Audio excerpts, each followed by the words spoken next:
As the temps start rising, I feel the familiar urge to refresh my closet, but I don't want to waste money on pieces I'll only wear once or for just one season. Thankfully, Quince changes that. Their clothes are timeless, lightweight, and far more elevated than anything else at this price. It finally feels like my wardrobe matches my standards. The best part is that Quince only works with factories that use safe, ethical, and responsible manufacturing practices and premium fabrics and finishes, so you get to look good while feeling good.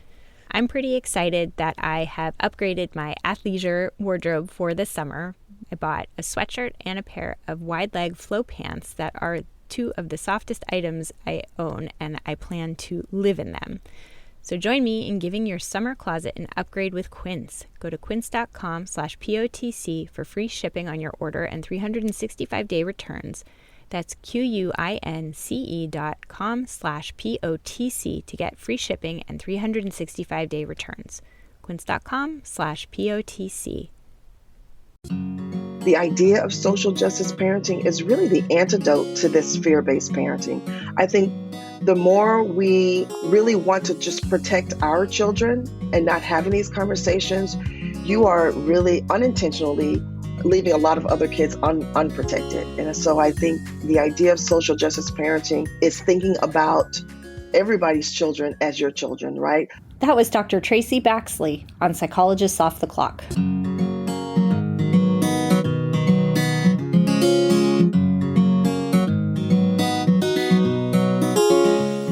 We are three clinical psychologists here to bring you cutting-edge and science-based ideas from psychology to help you flourish in your relationships, work, and health. I'm Dr. Debbie Sorensen, practicing in Mile High, Denver, Colorado, and co-author of ACT Daily Journal. I'm Dr. Yael Schoenbrunn, a Boston-based clinical psychologist, assistant professor at Brown University, and author of the upcoming book, Work, Parent, Thrive. And from sunny San Diego, I'm Dr. Jill Stoddard, author of Be Mighty and the Big Book of ACT Metaphors. We hope you take what you learn here to build a rich and meaningful life. Thank you for listening to Psychologists Off the Clock. Psychologists Off the Clock is proud to be partnered with Praxis Continuing Education. Praxis is the premier provider of evidence-based training for mental health professionals. And here at Psychologists Off the Clock, we are huge fans of Praxis. One of the things I love most about Praxis is they offer both live and on-demand courses. So if you're really looking for that live interaction with other people who are taking the course, you can get that. Or if you have a busy schedule and you need something that you can just kind of click onto whenever you have time, they offer that as well. And every course I have ever taken from Praxis has really been of such value to me. I get questions a lot from clinicians who are looking for ACT training or other types of trainings, and Praxis is my go-to place that I send people no matter what level they are, because they have really good beginner trainings for people who have no experience. And they also have terrific advanced trainings on different topics and just people who want to keep building their skills. You can go to our website and get a coupon for the live trainings by going to our offers page at offtheclockpsych.com/sponsors, and we'll hope to see you there.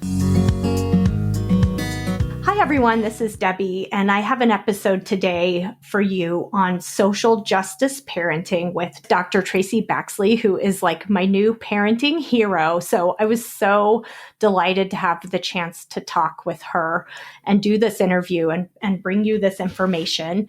And I'm here with Jill today to just talk a little bit about social justice parenting in our own lives and what's ahead in the interview. And so let me turn it over to you, Jill, to hear some of your thoughts about the conversation today after you've listened to it. Well, I found this interview to be so incredibly helpful, like truly actionable, like immediately actionable.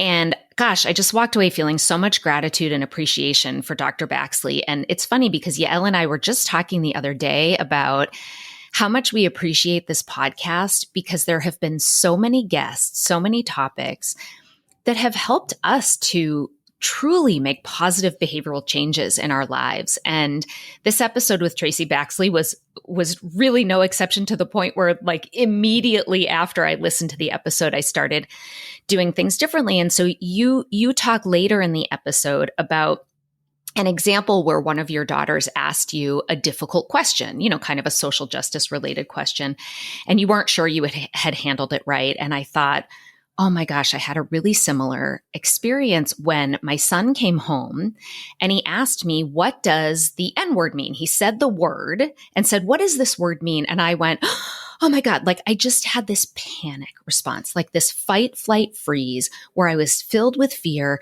I didn't know what to do. I got really scared that he would say this word and cause harm to someone.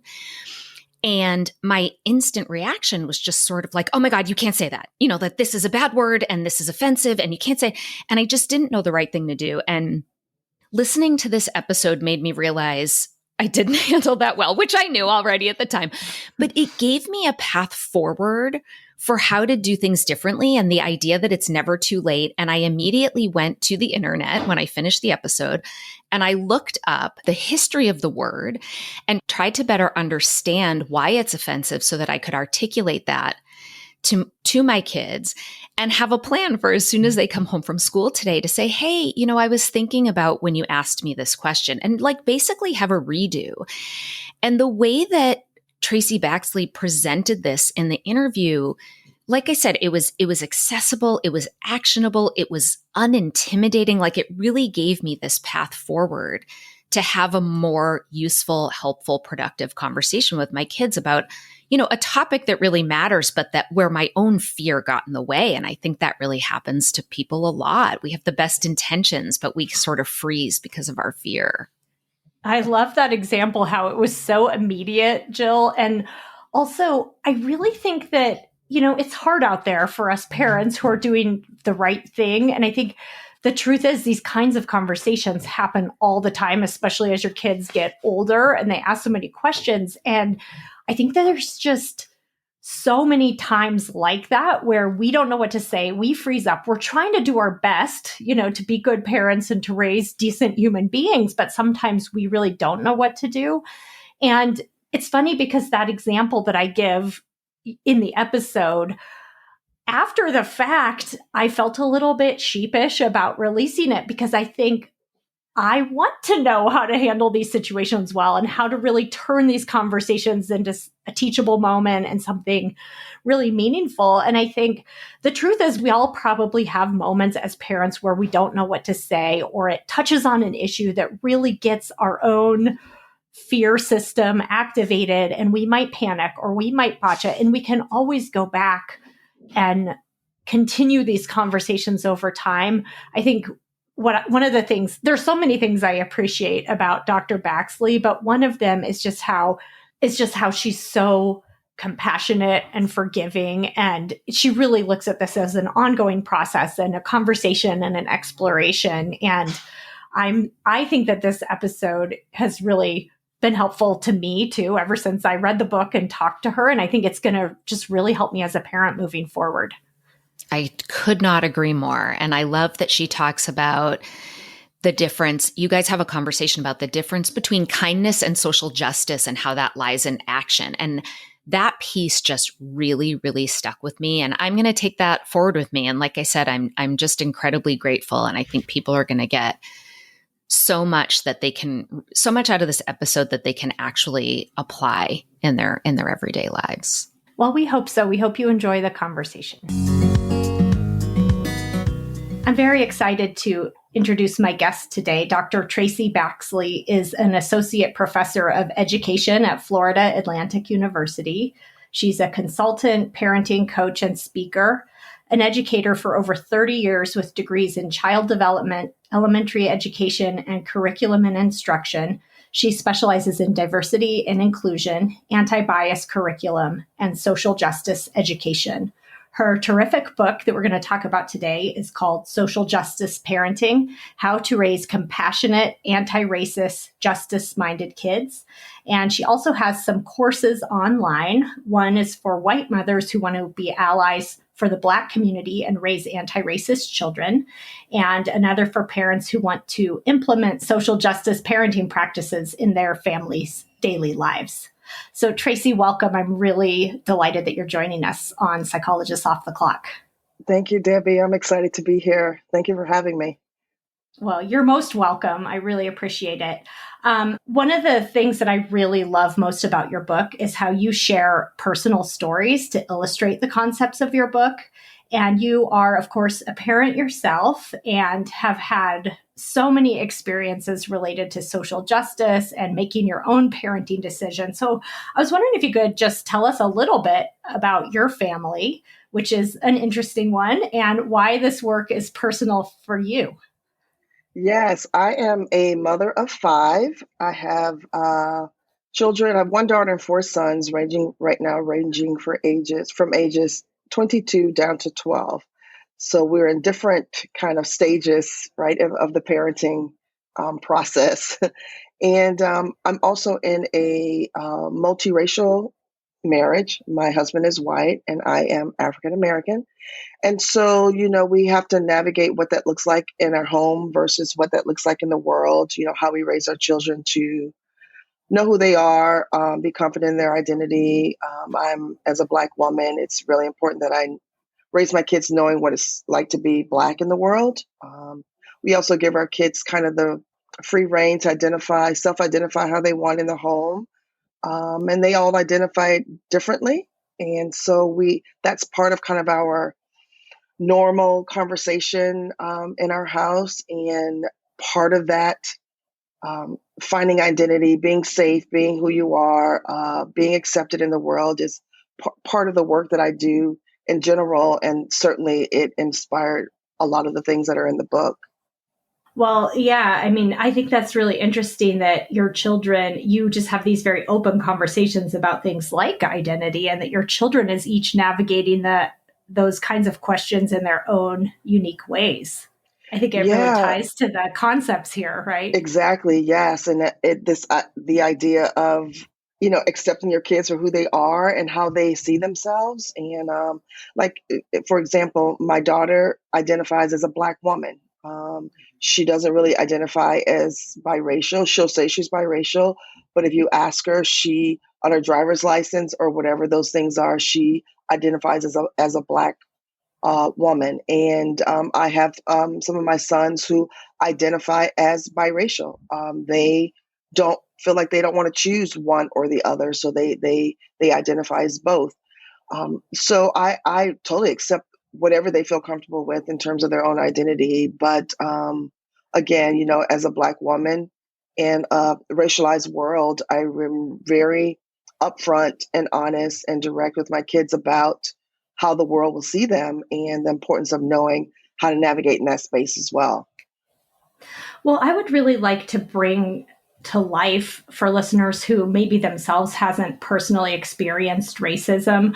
I think, you're a parent and, an African American woman with, biracial children. And I'm just curious. I mean, I think one of the things that was really powerful to me reading your book as a white woman myself was just about how you have to teach your own children about some of the horrible things that they will face, or probably have faced and likely will face down the road.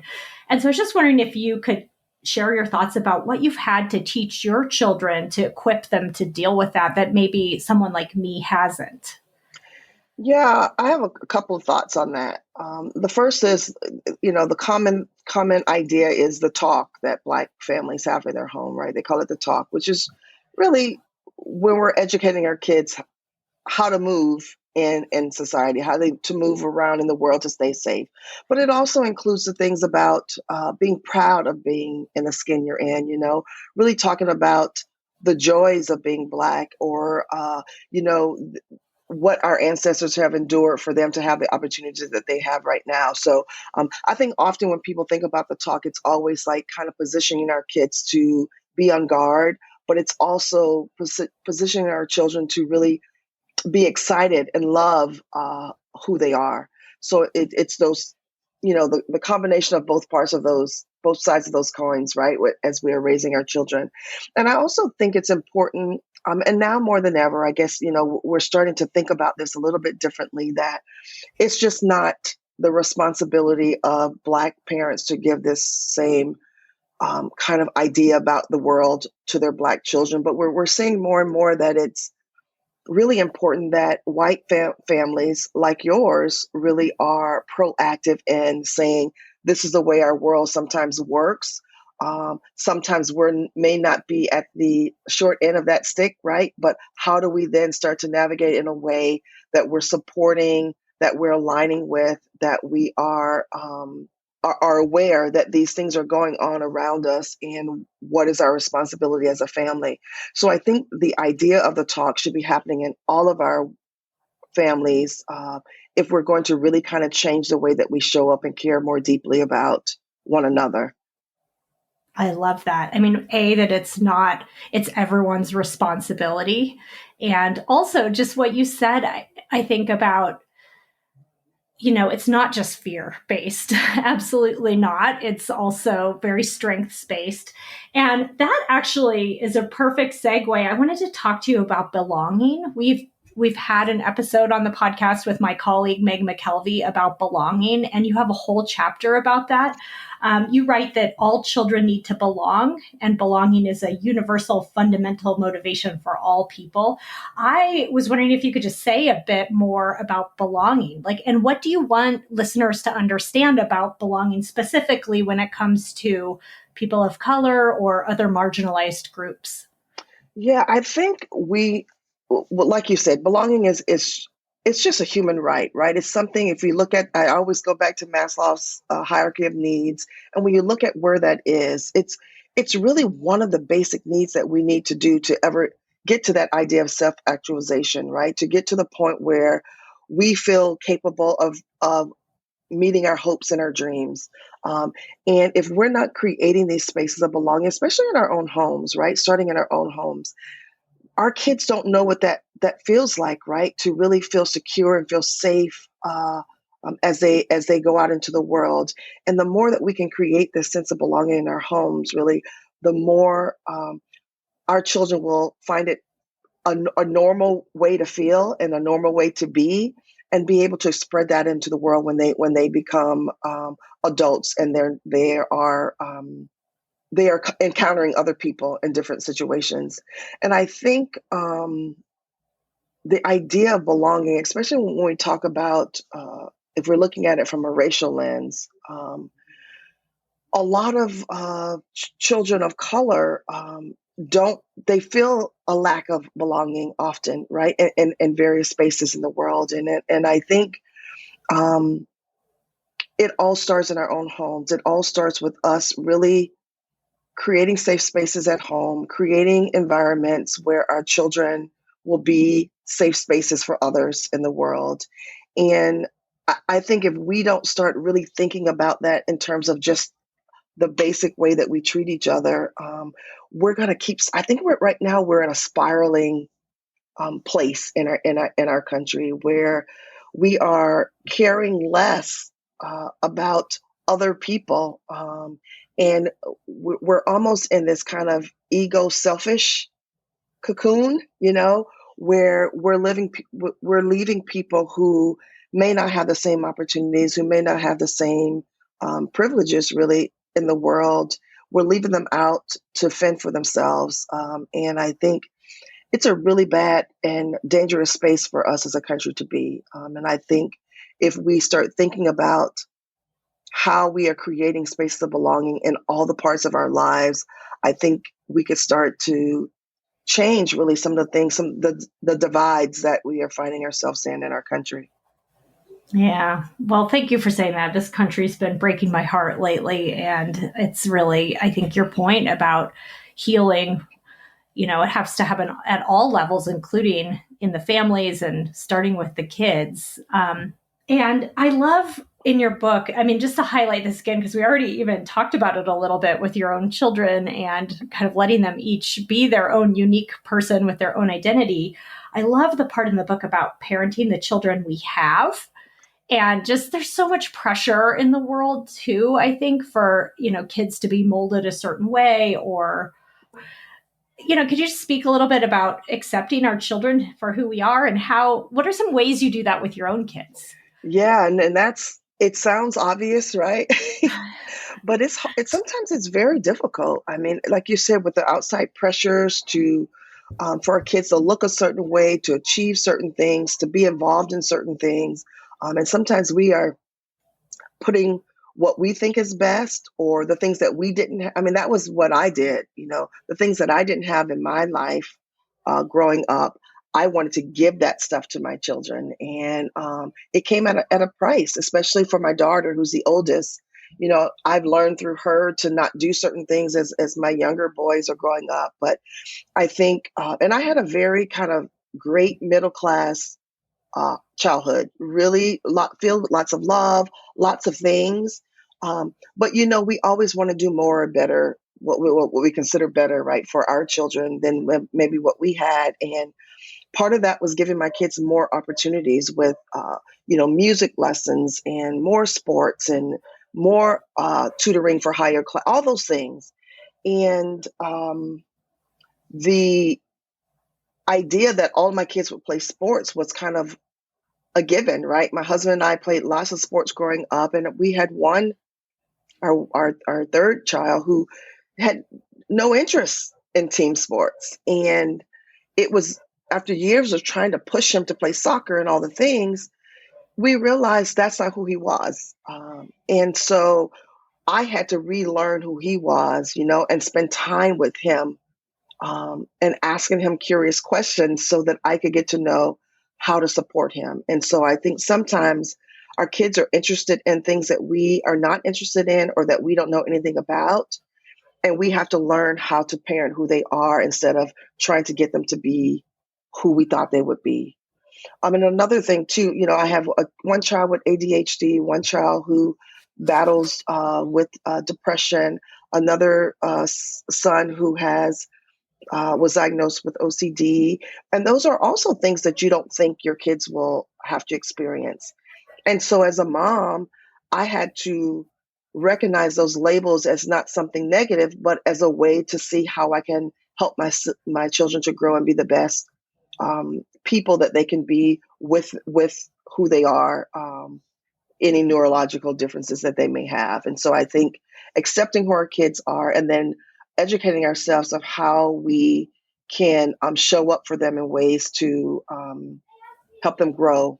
And I think that goes back to that belonging piece too, right? My son, who's the only one in the house that doesn't play sports, I had to create a space of belonging for him amongst this sports family, right? And so I think that goes back to how are we creating these safe spaces for our children to be who they want, who they need to be, or who they are, and how do we help to support that as they grow? Yeah, I think about this sometimes when I get hooked in this thought of, I want them to have all the opportunities. I want them to be a certain way. I have to kind of let go of that and have a little acceptance around it and realize, that that's coming from a place of fear or something like this. And just worrying about them, and to think, I just don't want them to feel like they have to earn my love, that they have to work really hard or be good at sports or get straight A's to be loved, just to feel like they belong, even if, they're not perfect in every possible way. In fact, that's especially what makes them unique. Exactly. Yes. Yeah. And I think that's something we have to make sure we're continually conscious of. Like, we have to do the reflection on that every day. Like, did I show up in a way which is pure radical love, or did I show up in a way that I'm putting my own ego first? So I think just that idea of reflecting on that question each day really helps us to kind of mitigate some of the pressure that we may be not intentionally, but that we may be putting on our kids. Yep. Well, let's move a little bit into social justice parenting and kind of dive in specifically to how to do that and what that means. Starting very broadly, what is social justice parenting? What are we talking about here? Yeah, social justice parenting is really kind of this intentional and purposeful way that we want to raise children to be more compassionate and kind, raising kids to be conscious about leaning into activism, and teaching our kids to create these spaces of belonging for people outside of our families. So it's just an intentional and purposeful way of showing up to really raise children who will be change agents for the next generation. Oh, that's such a great definition of it. So many elements to that. Why do you think that some parents, even maybe they have really good intentions, they're they're well-meaning, kind people, but so often they're afraid to go there. They're maybe afraid to talk to their kids about social justice issues. Why do you think that sometimes this is a difficult thing for parents to do? I think, I think this is what my book too is going to be on. Really, this idea of fear-based parenting. It's why a lot of things are going on in our world right now, right? I think people are fearful of things that are unknown, right? They're fearful of maybe losing control or power, especially when they don't know the answers. A lot of adults don't want kids to see that they don't know the right answers, right? I think parents have their own fears, anxieties, and maybe childhood traumas that keep them from engaging in hard conversations and really kind of leaning in to this idea of social justice parenting with their children. I think sometimes parents are afraid that their kids are going to ask them questions that they don't know the answer to. And if we are raised and our childhood was based on kind of this power structure with parents and children, trying to change that power structure sometimes is difficult. I know I was raised a lot. My dad was very firm in what he says goes. Like we didn't get a lot of less discussion as kids in my household. And I didn't want that for my kids because I remember what that felt like not to like be able to say my opinion. And so I think sometimes this trying to shift the way that we were raised to how we want to parent is sometimes hard. And sometimes you don't know what to do. So I really think the idea of social justice parenting is really the antidote to this fear-based parenting. I think the more we really want to just protect our children and not having these conversations, you are really unintentionally leaving a lot of other kids unprotected. And so I think the idea of social justice parenting is thinking about everybody's children as your children, right? What I'm doing in my home, how is that impacting the kids who are not in my home? And so I think what I'm trying to do with social justice parenting is have us answer the question, what is right for the whole and not just for my kids and my family? And so sometimes that does look scary, but I think if we can start to parent from a place of the village and not just our particular kids, we will start to kind of open up and be more intentional about the conversations we have with our children, being more intentional about having our kids invite diversity and into their own lives and creating spaces for that in our homes and our conversations that we have with our children. It's like going beyond yourself and your individual child and going beyond that to the bigger humanity out there in the world and trying to raise kids that are going to be compassionate toward, it's not just about your own child having success in the world. It's about making the world a better place, starting with your child. Exactly. That's exactly right. Yes. Can you say a little bit more about why it's so important? I just want to emphasize this again, why it's so important for all parents to have a role in social justice, even, privileged families that maybe aren't directly in an oppressed or marginalized group? Yeah, and I think the idea of social justice has gotten a bad rap lately, right? I think it's used more as it's like a weaponized word. Yes, exactly. Yes. And when we get to I even get people like, why would you name your book that? Like people are not going to read it because of the name of the title. And I'm like, social justice to me is about making sure everybody has opportunities to live their best life. It's like, how do we argue with that? When I talk to kids about the definition of social justice, I talk about, it's about that, making sure that everybody who's hungry has food. It's about making sure that everybody who needs a place to stay has shelter. It's about making sure everybody has opportunities so that they can learn, they can grow, they can earn money, and they can live their best life. I mean, that's really what social justice really is. And I think if we look at it and strip it down to its basics, we should all be on board with that. We should all be excited about the idea of raising children who will make sure that there's a lot of love and there's a lot of food and places for like unhoused people are taken care of. Those are like really the basic things that social justice is really about. And that's really what social justice parenting is about, really raising our children so that they're not just nice human beings, but they're nice human beings who are willing to do the work to make sure that everybody has opportunities to grow, and that there's justice in the world. And I think if we look at it from that, just from a human lens, it's something that we all should be on board and feel good about doing. Can you talk a little bit about the difference between being a good person? I'm using air quotes here, Yeah. quote, good person, and being, quote, pro-justice, because I think this is a really important point, that a lot of people out there are, it's not like hold on, how do I say this?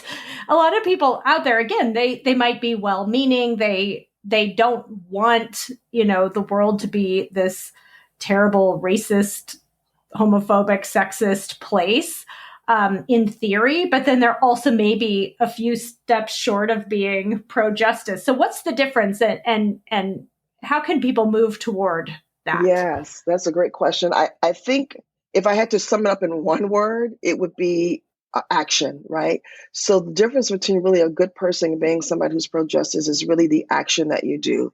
And I think when we're raising our kids to be good people, I almost think it's like the safe thing to do, right? Who's going to argue with that? Who's going to argue with it's a good thing to raise good people? And I think that's when you have to push through fear, because we all want to believe we're raising good people, and I think everybody is on board with that. But I think being a good person is sometimes more passive. And I think if you are trying to raise children who are pro-justice, it really will require us to be more plugged in on the realities that are going on in the world and how they impact your family, how it impacts other people's family. Raising kids who are pro-justice also means that you're raising kids who are more courageous and more active in standing up for other people. And I think what I often say is raising good people is teaching kids to do no harm. But when you're raising pro-justice children, you're teaching kids to intercede when harm is done. So it's like raising the allies, the activists, the agitators, the anti-racists. Those are the kids that you're raising when you're raising pro-justice children. So they're the kids who are going to stand up for others and really be change makers in the world. So I think raising good kids is great. It's a great start, but it's not enough if we really want to change the trajectory of some of the things that are going on in the world.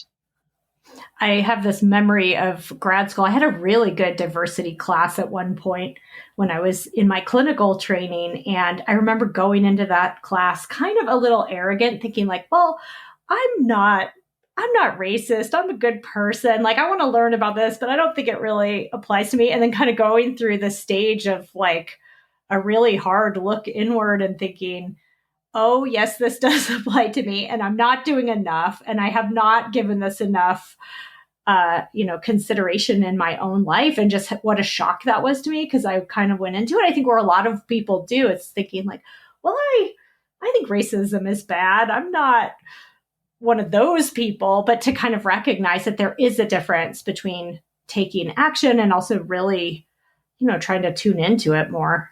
Absolutely. And I think, some of the anti-racist scholars, kind of identify that idea of that there's no I'm not racist. You either racist or anti-racist, right? And there's not really something in between. So if you're doing nothing, is it really helping to stop racism, or is it really kind of allowing racism to continue? I know Beverly Tatum talks about, she uses the example, if you're like on a conveyor belt, like in the airport, if you are going with the flow of the conveyor belt and it's helping you get ahead, that's kind of like an example of racism, that you're using every opportunity you have to put yourself in the front and not worry about other people. And then not racist is that, wait, let me back up. Racist is that you are walking with the conveyor belt, so that you are using it to get ahead, you're moving forward, and you're kind of passing everybody. If you're not racist, you're just on the conveyor belt moving forward. Like, you're not actively walking, but it's still moving you, and you still have an advantage. And then anti-racist would be the people who will actively turn around and run backwards on this conveyor belt that's going in one direction, and that you're trying to undo what's already being done. So that's kind of like a visual of these kind of three ideas. And Kendi says, there is no in between. You're either racist or you're anti-racist. And so I think it's something that we all should think about. Where are we positioned, and how do we want to raise children in that space? What's our responsibility to our family, our children, and what's our responsibility to just kind of humanity? Well, and I think even just telling yourself something like, well, I'm not racist. It's like, it's a cop out. You know what I mean? It's like a way of letting yourself off the hook from having to do anything. And it's really not okay. It's it just is not, that dichotomy is a false one, because we're so right in it. Right. I want to actually, can I just give an example of this good person versus pro-justice based on a podcast episode I had with Dr. Erin Andrews. This was several years ago. She's a disability advocate.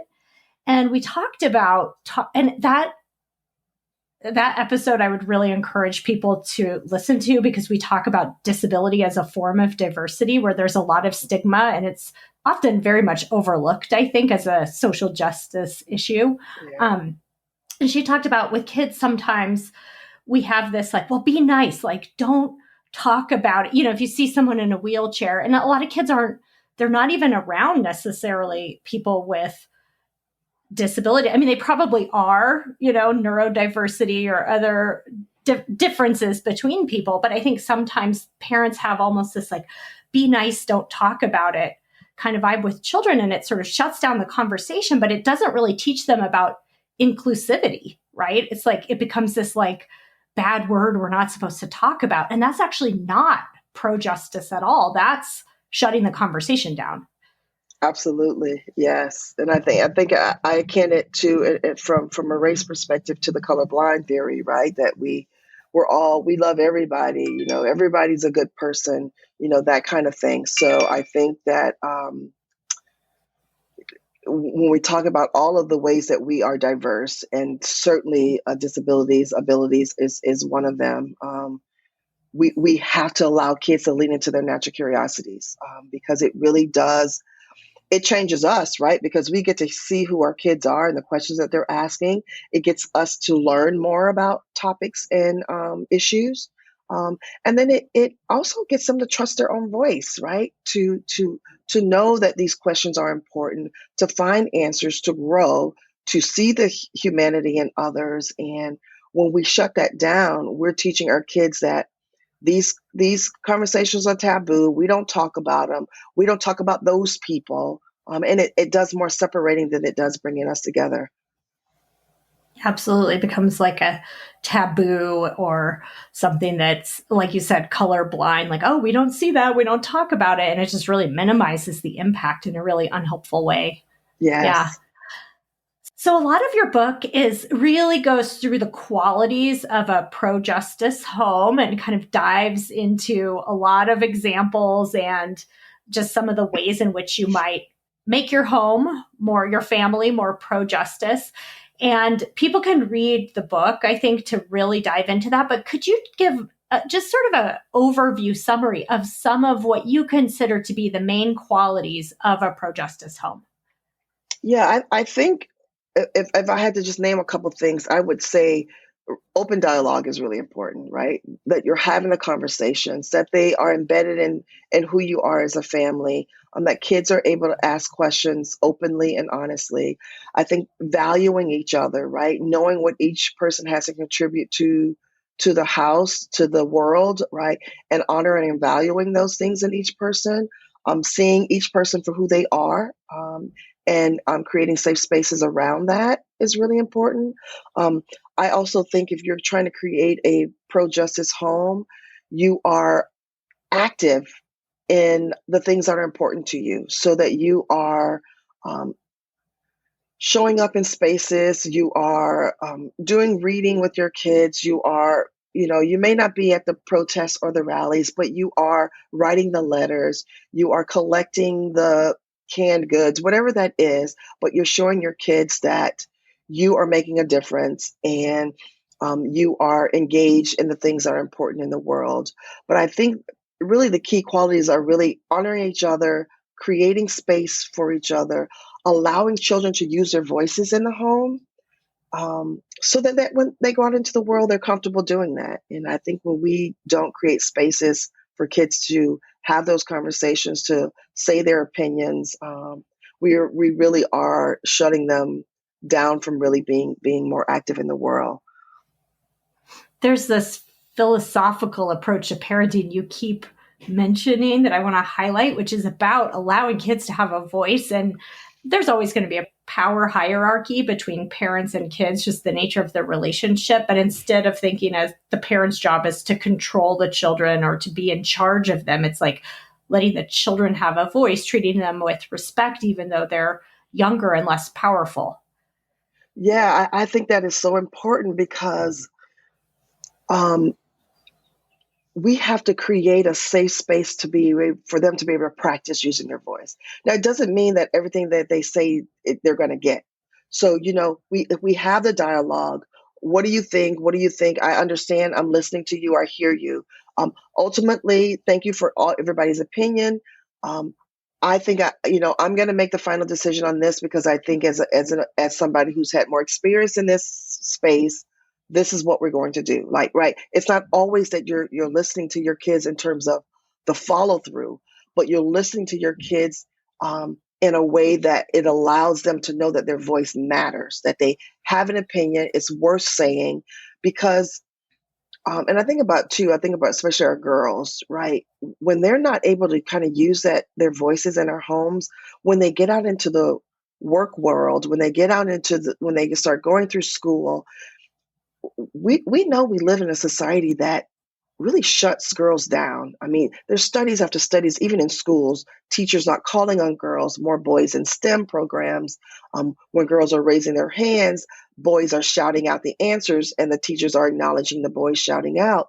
So we need to create spaces in our home where our kids know how to use their voices, know that their voices matter, and they recognize the power in using their voices. And if we're not allowing them to do that in our homes and on a regular basis, when they're out in the world and they're not standing up for themselves, and we can't figure out why are they not standing up for themselves, we really have to reflect on how they were able to kind of stand up for themselves in our own homes. And so I think it's really important if you're trying to create kids who know how to set boundaries, kids who know how to self-advocate, kids who can stand up for others, right? Be upstanders. It starts with them having that voice in our homes about small things, even like what's for dinner. Why do you think we should have this for dinner? So it doesn't have to be anything life shattering, but it's just a continuous process of allowing kids to use their voices. Mm. And what about how might you start a conversation? Actually, let's get a little concrete here in terms of conversations about things like racism, sexism, homophobia, transphobia in the world. And I don't know if you have one particular issue you want to use to highlight this, but, I think often people will read and care, but not know, like, what do I say? What kind of words do I use with my kid to start these conversations? Do you have any very concrete strategies? And I know it's probably going to look different from like a 4-year-old to a 17-year-old. You know what I mean? Yeah, yeah. I think the first thing, no matter whether they're 4 or 17, the first thing you do is you ask them questions. What do you know about this already, right? So you want them to start to lead the conversation in some ways, because you want to know what they already know. You want to know where to start. You want to know what things that you may have to redirect. There may be some stereotypes that the child may hold from social media, their friends, or whatever, that you have to undo. And so I would start off asking them basic open-ended questions. What do you already know? Tell me more. Where did you learn that? So you can get some idea of where the information is coming from. And so I think once you ask them open-ended questions about a certain topic, like the example that I'm going to use is the killing of the 19 people, the 19 kids in Texas, right? I started off asking my kids, what have you heard already? Um, how does that make you feel? What do you think happened? So I wanted to know where their heads were first before I started giving them what details I thought they needed to have. And again, like you're saying, if my 5-year-old, which I don't have, but if my 5-year-old was asking these questions, the way that I respond would be very different from my 17-year-old, obviously, yes. But I think the premise is to always find out where they are and where they stand in it first before you start to give more information. The other thing that I would say too is not to wait until you have all your ducks in a row. Yes, you wanted to have some research done, you want to have some ideas, but you don't have to have it all figured out. One of the, I think, most powerful things that we can do is to figure things out together with our kids. It empowers them to be researchers. It shows them that they don't have to have all the answers as they grow up, right? And that they show you that the imperfections and the vulnerability that you have is something that they can also use as characters for themselves growing up. So I would encourage you to ask the questions and start the conversations even before you think you're really ready, because it's in those moments that the most powerful learning and healing really between you and your kid can really happen. And so I would also, I guess the other thing that I would say when having these hard conversations is to not dummy it down so that it doesn't make sense for the kids, right? Using real key terms, whether it's scientific terms, I'm thinking about body parts, right? We want to use real body part terms. When we're talking about racism, we want to use some words that really resonate with our kids so they know what they mean when they see them in the real world.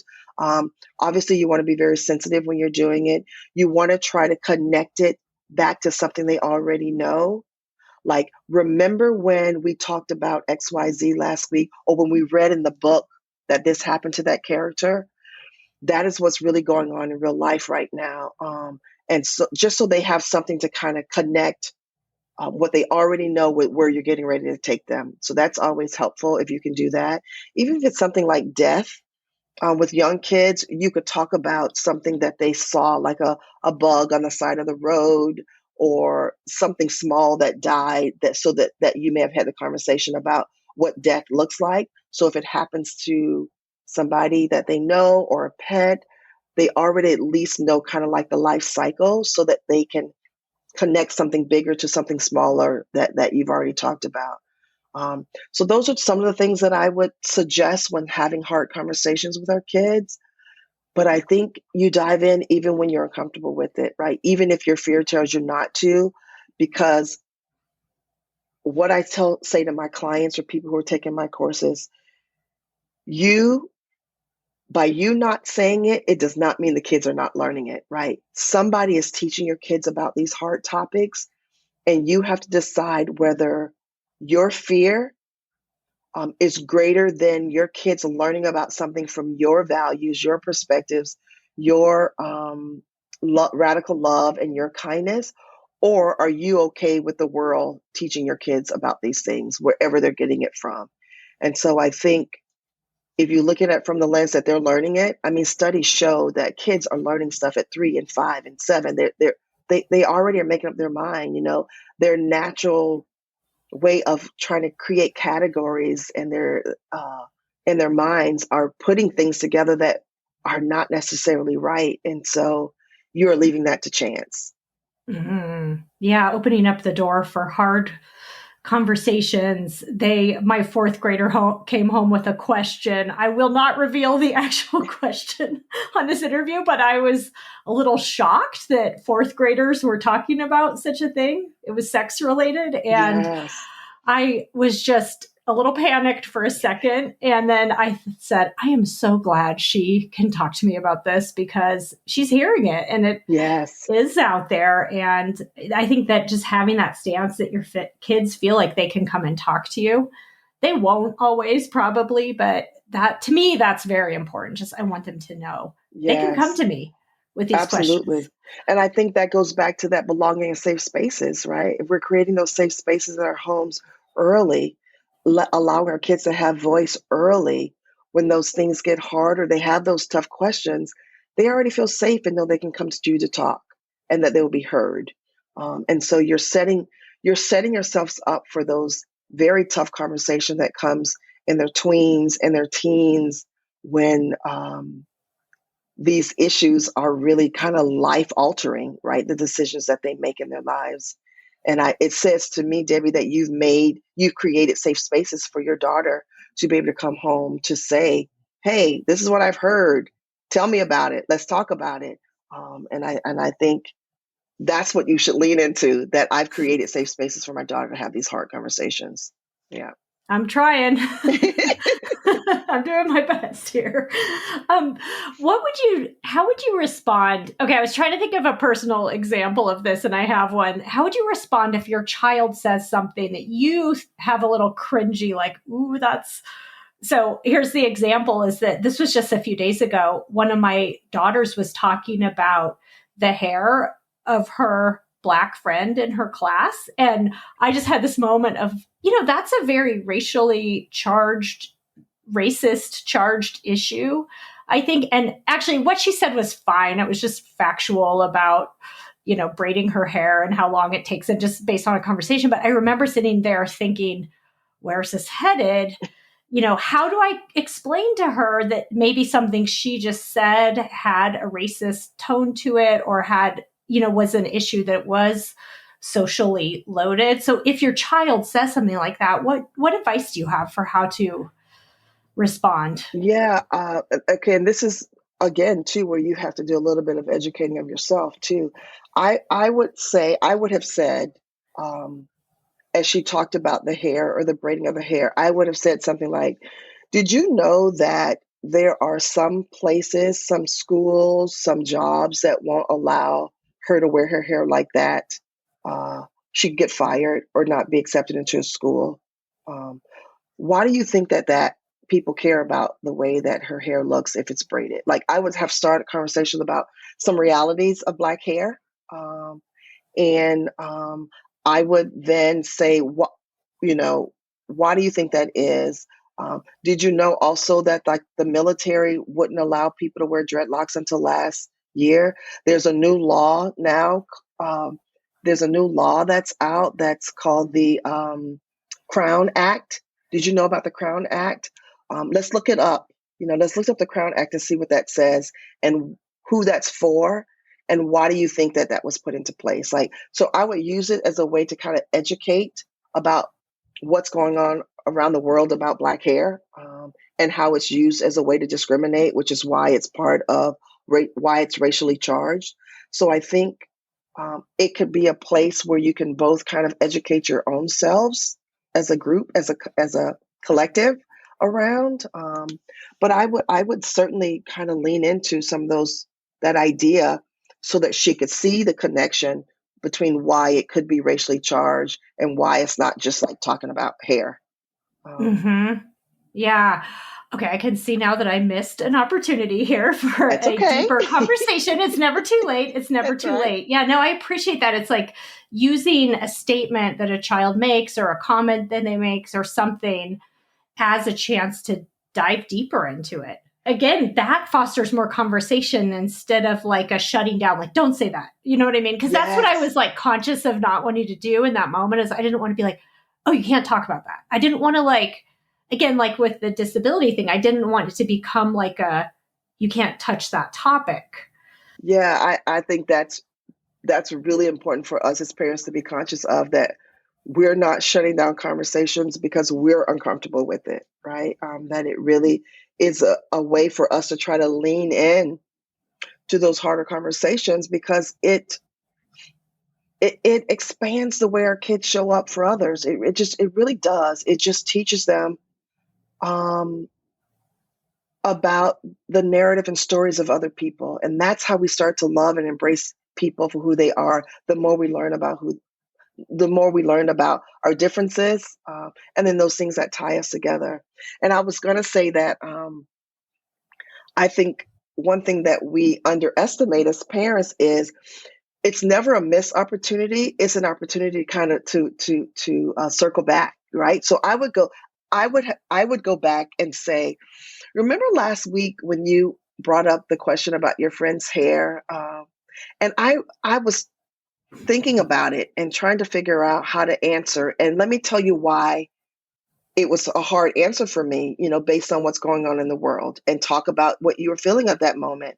But since then, let me tell you what I've been thinking about, and then you can come back and say, let's look up the Crown Act and why that is. Let's look up the dreadlocks or any hair issues for Blacks in the military and why it wasn't there. Like some of the, you could just Google Black hair in private schools, like how many schools won't allow Black girls to braid their hair because it's out of uniform, So I think not knowing the answer at the time is fine.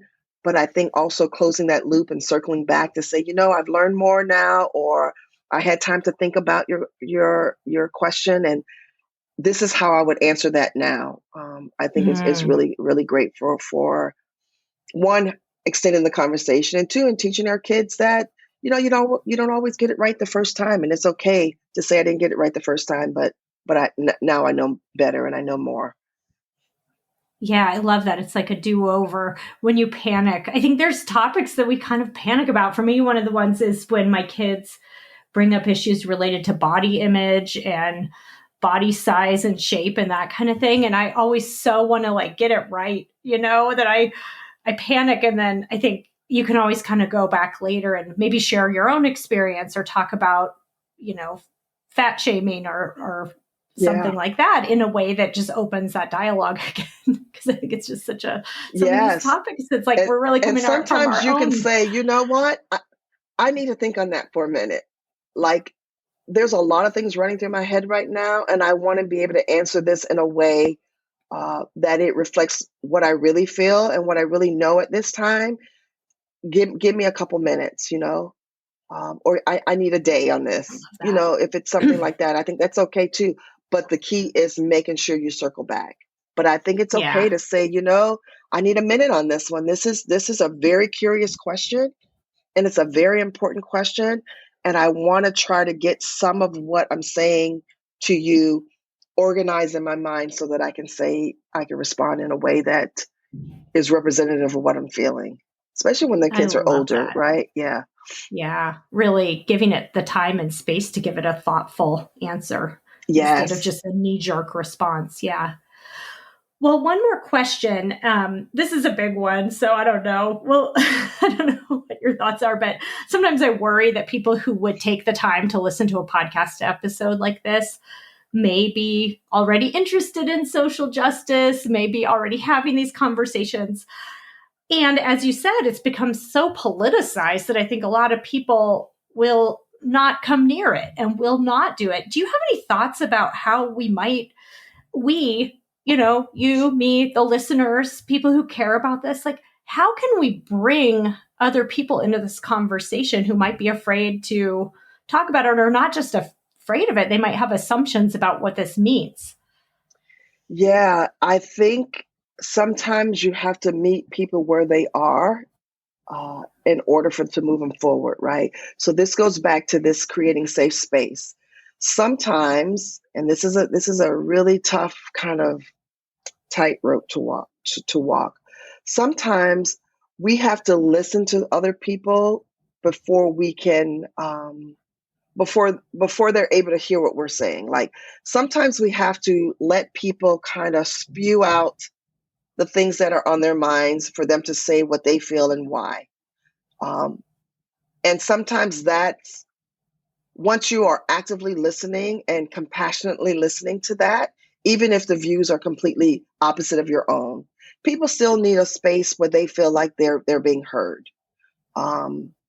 Once we can meet people where they are and hear what they're saying, then there's more of a chance that they will then be able to hear what you're saying. And I think we can't move people in any direction if we're not able to listen with compassion and love, and then to meet them where they are, to maybe move them one step. So, like, I'm gonna show you a couple examples. I sometimes we get feedback from other Black activists that say I'm not being kind of hard enough, right? That I'm giving too many passes, that I'm kind of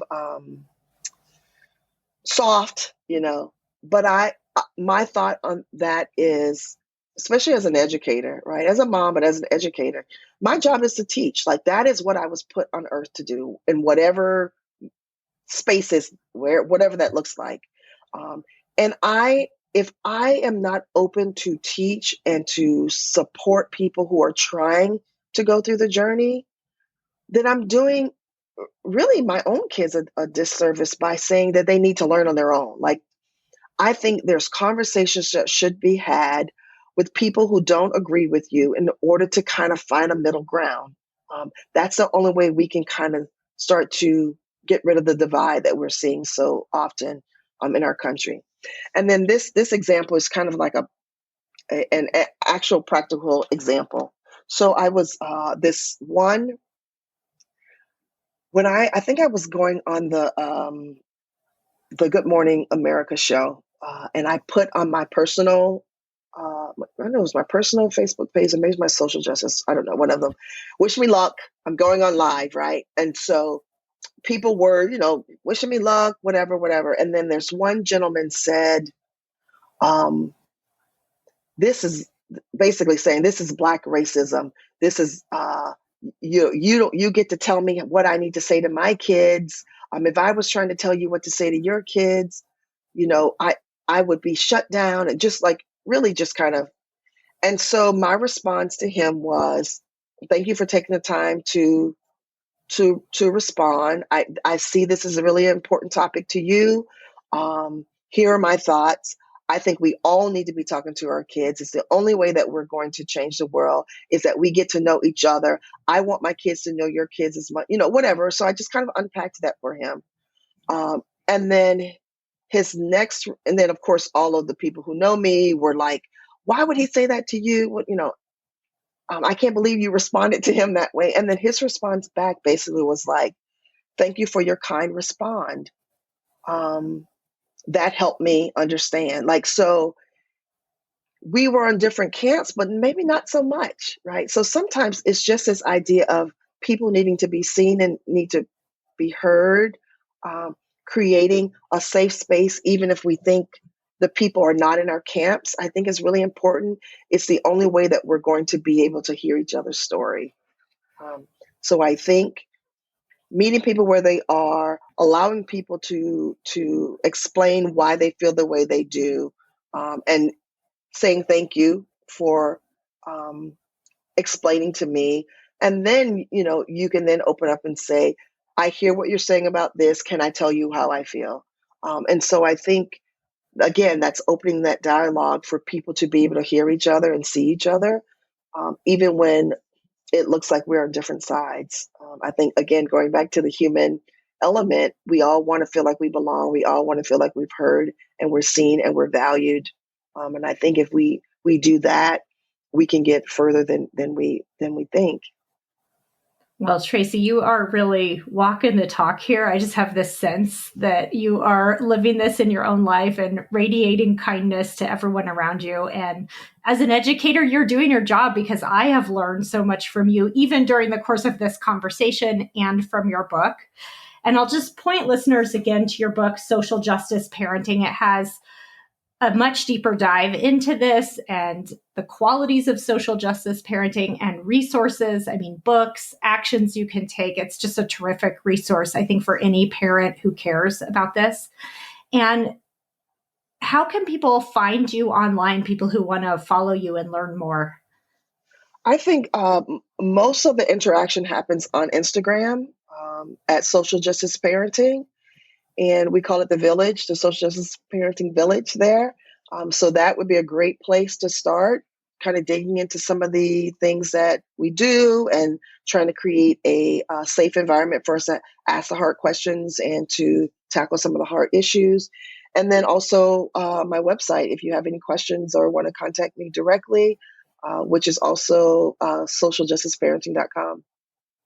Wonderful. Well, I'm so grateful to you for your work and for joining me today, Traci. Thank you so much. Thank you. Thank you for having me. If you're a Psychologist Off the Clock listener and you love gaining wisdom on living well from good books, join our new Psychologist Off the Clock book club. We're going to be meeting the second Thursday of each month at noon Eastern Standard Time in the U.S. Book club members will be invited to attend monthly book meetings with our team, join our private Facebook group, you'll get a monthly newsletter, and you'll get to vote on upcoming books that we'll discuss. To join, all you need to do is become a Psychologist Off the Clock Book Club Patreon supporter. Go to Patreon and search for Psychologist Off the Clock, or you can link to it through our offers and events page at offtheclockpsych.com. We hope you join us. Thank you for listening to Psychologists Off the Clock. If you enjoy our podcast, you can help us out by leaving a review or contributing on Patreon. You can get more psychology tips by subscribing to our newsletter, and you can find us wherever you get your podcasts. Connect with us on social media and purchase swag from our merch store by going to our website at offtheclockpsych.com/merch. We'd like to thank our strategic consultant, Michael Harold, our dissemination coordinator, Katie Rothfelder, and our editorial coordinator, Melissa Miller. This podcast is for informational and entertainment purposes only and is not meant to be a substitute for mental health treatment. If you're having a mental health emergency, dial 911. If you're looking for mental health treatment, please visit the resources page of our website, offtheclockpsych.com.